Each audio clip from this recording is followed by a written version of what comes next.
Alright, I'm back from the store. I got my humidifier wicks. Had some dinner, took a little break, charged the phone. We are going to put this soil in this big black container that I just bought here. This was only $10. It says somewhere on it, a 27-gallon container for $10. That's a pretty good deal. Waterproof, black, so it's not going to let light in and grow algae and stuff. It's perfect. What we're going to do is I'm going to check the frame real quick and just make sure you can see this okay. Alright, I'm going to do it this way. That way you can kind of see. I'll try and keep it on this side. It doesn't really matter. You know what soil looks like. But we have 14 red solo cups. We are going to do, I think, 12 red solo cups of this and 2 red solo cups of some perlite. And I might need to get more. No, I should be okay. I'm not sure what the ratio comes to if we do 12 and 2. I guess it becomes 1 and 6, right? So whatever that equates to. 1 and 5 would be 20%. I kind of want to do a little more than that, but let's just see what 12 and 2 looks like, and we can add more if we need to. Perlite, it goes a long ways. It's very fine, and it just feels like 1 cup of it is worth more than 1 cup of soil, even though I know ratio-wise it's probably not. Maybe if we weighed them, it would be better. But no, you should be doing it by volume, not by weight, when you're doing ratios for mixing soil. Nevertheless, let's get in here. Pumpkin, my boy. Take one of our cups. These don't have holes in the bottom. That's just going to be nicer for not spilling it out the bottom while I'm doing this. We're also going to water the soil while it's all together in here. I'm going to add a couple amendments that I'll talk about in a little bit. You don't have to do it. Can't even say I've done maybe any of these before when I was germinating, but they're just a little helpful. So yeah, now I need to stay focused so I don't lose track here. 1, 2, 3, 4, 5, 6, 7, 8, 9, 10, 2 more, 11, 12. Alright, we got 12 cups of dirt. Soil. Shouldn't disrespect my soil like that, calling it dirt. A good trick for these, if you cut them open like I just did, if you pull them tight, it'll seal up and you can just put a big piece of tape there. Now you probably wouldn't want to cut it that wide and use tape, or it's kind of a waste of tape, but otherwise, you know, you can roll it. If I used more, I might just roll it and put a clip. I'm not sure I could get away with that though, because I didn't use that much. I might be able to. We'll deal with that at the end though.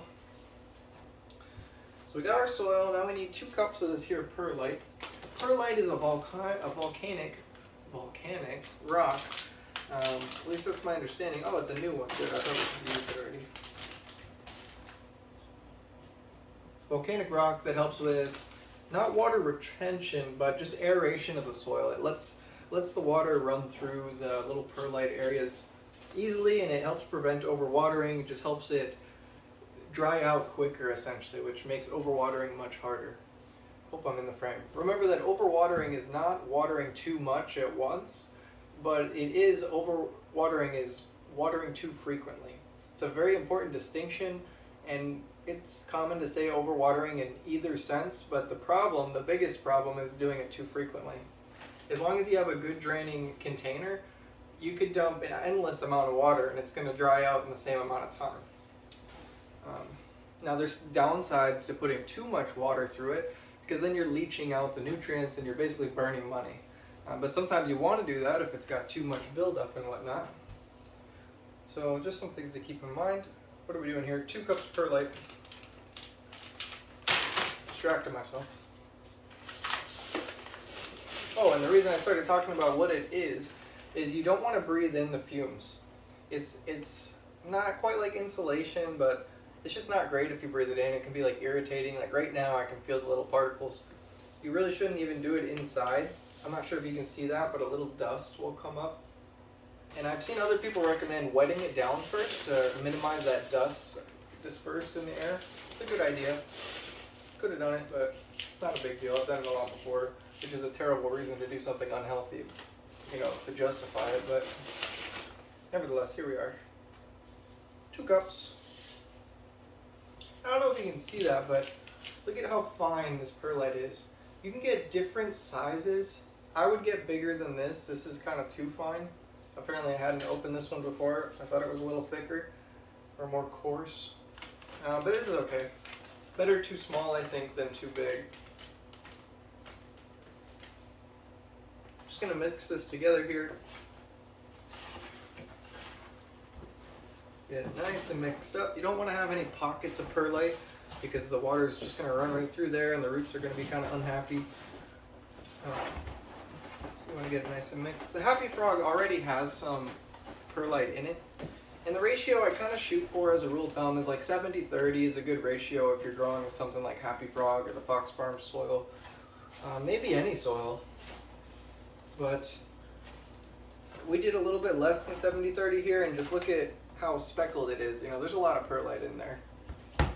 Plenty of aeration.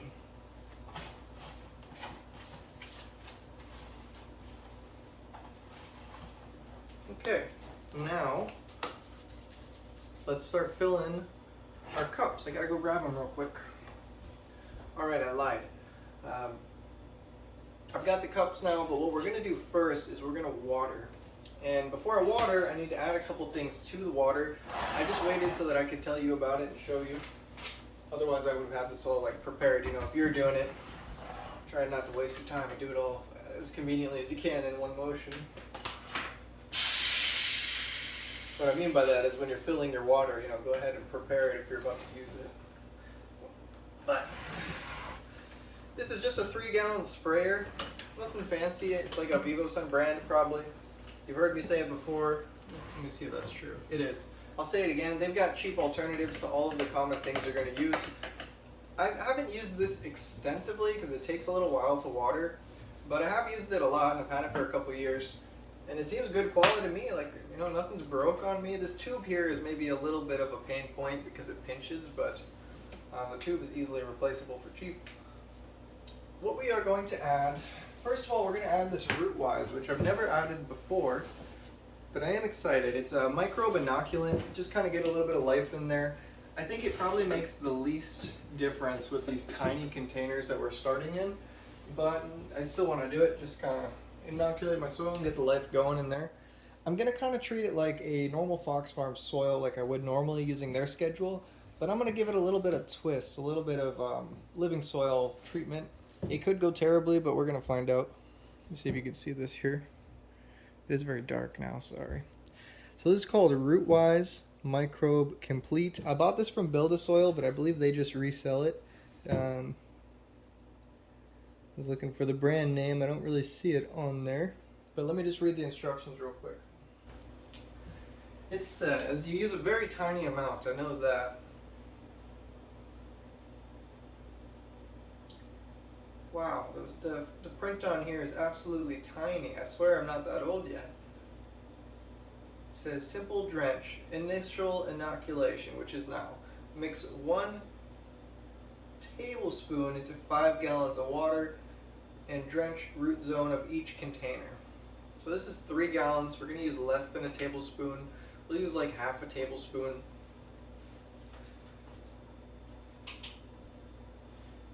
A little tablespoon here. We'll go ahead and just take maybe like 3/4 of one. We'll put that right in our water.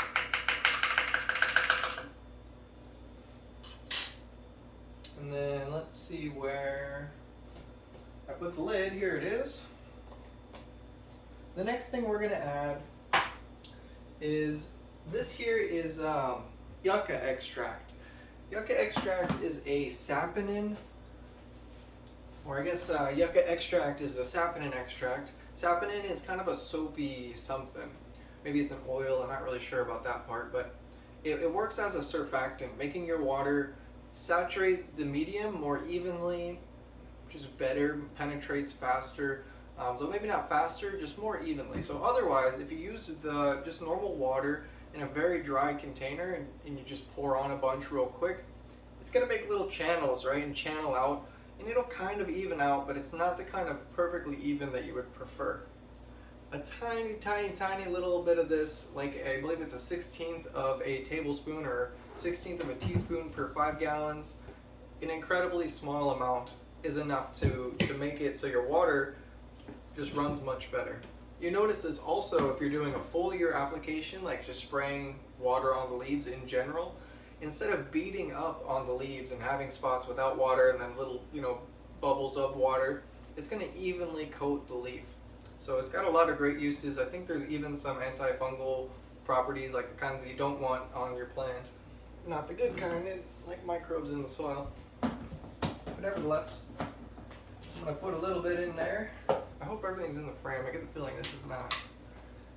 What I like to use is my knife. Just the tip of the knife is always good enough. It gets kind of sticky on your hands, interestingly. So that's way more than I need, but I'm going to put that in there. The reason I keep it in here, you can probably see the little desiccant package thing. I think that's the word for that.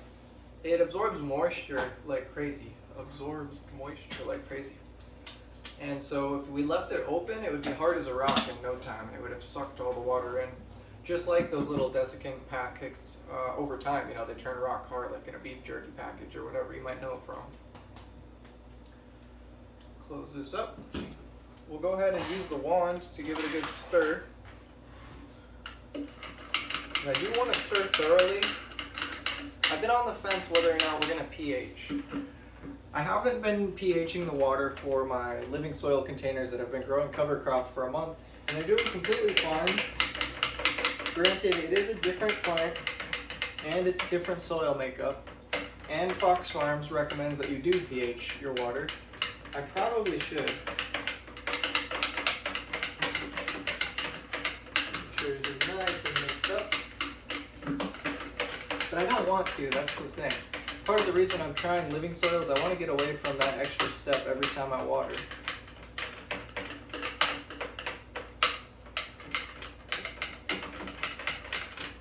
So if you remember from the earlier part of this video, or maybe the last video, I'm not sure how I'm going to break all this germination related content up. We pH'd the water before we added anything to it, and my tap was coming out at like 7.2, I think. So let me get a cup and just see what it is now. Yeah, it looks like it's settled there at 7.27, now 7.28, 7.29. It's increasing as the temperature changes. But actually it's been at 78.3 degrees, pretty steady. 78.1. So it's about 7.3 now as it kind of gets to temperature. We do want that lower. Should be okay. I'm probably still gonna just not pH the living soil beds because they've been fine and I don't want to, but for now, we're gonna have to add some pH down to this bad boy. Okay. Whoops. So actually we're a little high, we're at 6.6, 6.63 if you can actually see, but I'm fine with that. I would have been fine with the tap water, it's honestly been doing just fine. I think there's just so little in the tap water that it assumes the pH of the medium you put it into, that's the truth.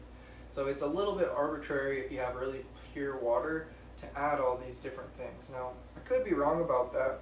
I should figure out a way to test that theory because the TDS and the ppm of my tap water is a little high. It's like maybe 300 for whatever EC unit of measurement is.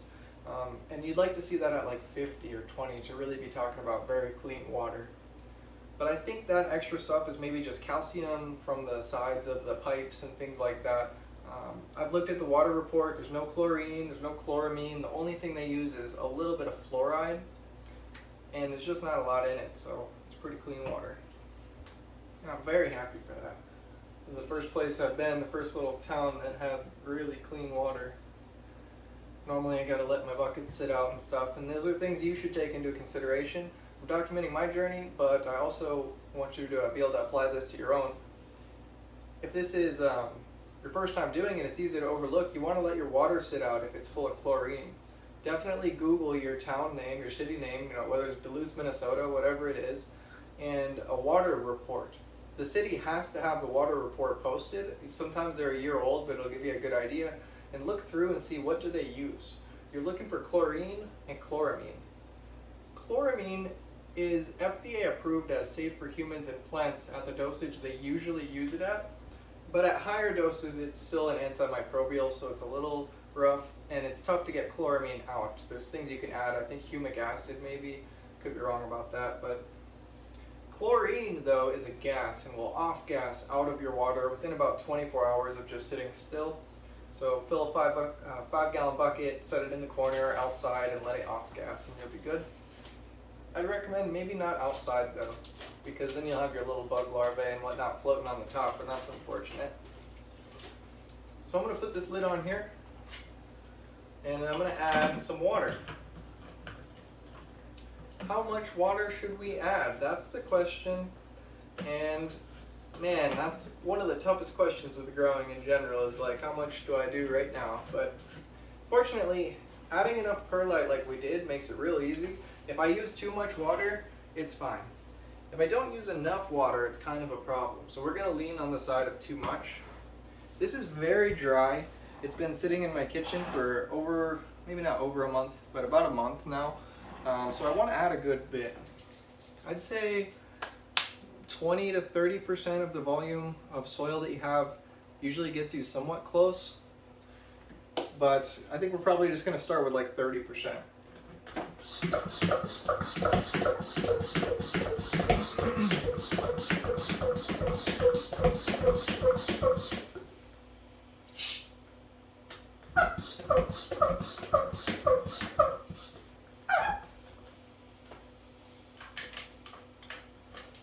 Actually, you know what? There's one thing I want to add to the soil. It's not really necessary, but I want to add a little bit of this mycos. It's a root enhancer, a mycorrhizal inoculant. It's basically just another kind of inoculant to get some other species of fungi and different microbes that I might not otherwise have. And I believe the more diversity you have, the better it is for your soil health. At least that's kind of the general consensus in the living soil forums and things that I've been reading through, trying to understand it better. Let's make sure we don't add too much. Remember, we got about 2 gallons of soil. It says for 1 to 3 gallon containers, use 1 to 2 tablespoons. So we're going to use about 1 to 2 tablespoons. Looks like they have a little measuring tool in here for me, which is nice. I think that's a tablespoon. Let's see. It doesn't really say. Okay, well, I think that was about the right amount. There is a little bit of nitrogen in that, so you don't want to do too much, but it's a very small amount.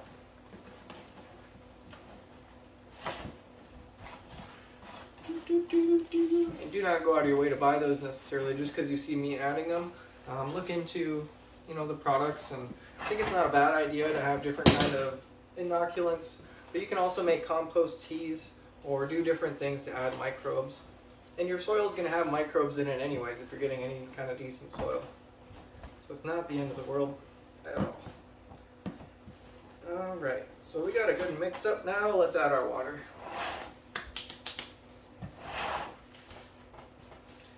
One thing I like about this here sprayer, it's got this little lock, so I don't have to hold the handle. Woo, boy, that's nice.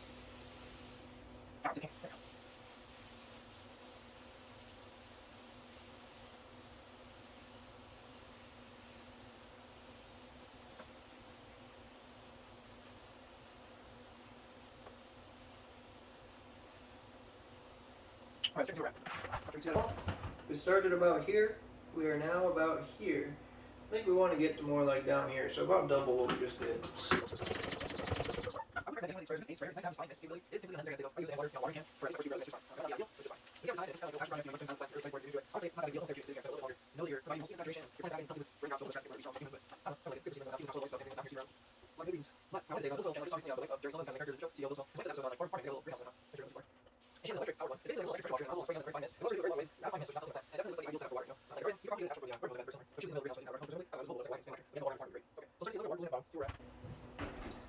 We haven't quite used a third yet, which would be about 1 gallon, but you know what? We actually wanted to use less than a third. I forgot about that. Because a third is about 50% of the volume of the soil we used, that's kind of a lot. So what I'm going to do is just mix this up. I'm not sure if you can see, but in the middle here, this is barely wet. It is wet, but it's not like the other side. So when we even it out, I think we'll be good. I definitely used a little bit more water than I'd say is ideal. But like I told you, it doesn't matter. You can use too much water right now, and as long as you've got a good draining soil, you'll be okay. And as long as your pot will allow enough air in there and it's got holes and whatnot. If you don't have holes in the bottom of your pot, you're going to be in a sticky situation. It's not going to drain well, and you're going to have to be perfect with when you water and how much you water in that case, or it will take too long to dry out. So I thought I added too much, but now that I've mixed it together, it feels good. It feels good. So what you're looking for is like, it sticks together. That's a good indication. If you can kind of form a ball, but you can't quite squeeze water out, that's a nice moisture level. You could even use a little bit more, but I think this is good. Almost perfect. My seedlings will be happy. What we're gonna do next is I'm gonna fill the containers. I'm gonna put them back in here though. I suppose we have to put seeds in them, so maybe I'll put a towel on the ground first. We'll put the seeds in, and then I'll put them in here just to transport them into the tent. Wherever you can avoid making multiple trips, you'll thank yourself for it. All right, let me do a little cleaning of my hands, get the cups ready, and we'll start filling them. All right, so we're just going to sweep it up. I went to go use a tarp. I have a plastic tarp in the living room over there, and I forgot that it's full of soil, and I dumped soil all over the floor. So I'm going to be sweeping anyway, so I may as well just sweep this little area too. Let's go ahead and get our little labels here. We got our cups. Perhaps we should label them first, just so that if it gets a little wet on the outside, it sticks. So we're going to go ahead and do that real quick.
Get my labels out of here because it's about to get a little messy.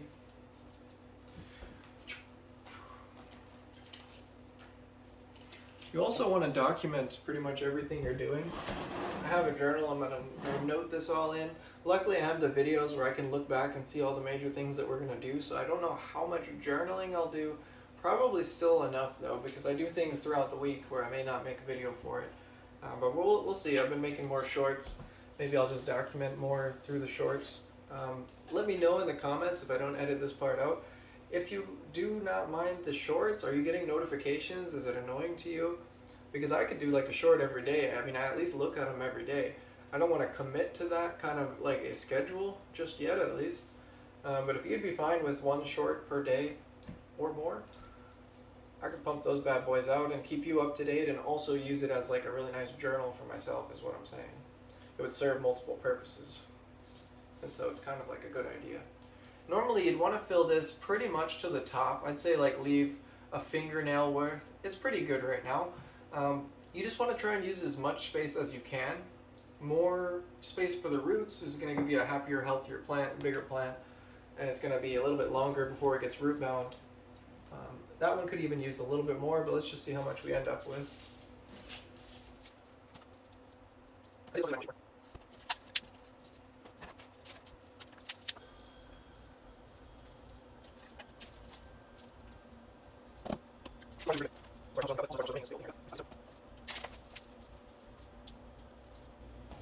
That one's probably a little too full. I probably do want to go just a little bit down, but look, when I touch it, it already sinks a little bit. I'm not packing it in tightly, so it'll go down.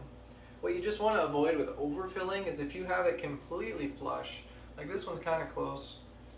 When you go to water, if it doesn't immediately go through because you're using yucca extract or something, and sometimes I think the yucca makes it pool up more, but more evenly sink a little bit slower. So I don't want to keep saying it's faster with the yucca. It's not necessarily.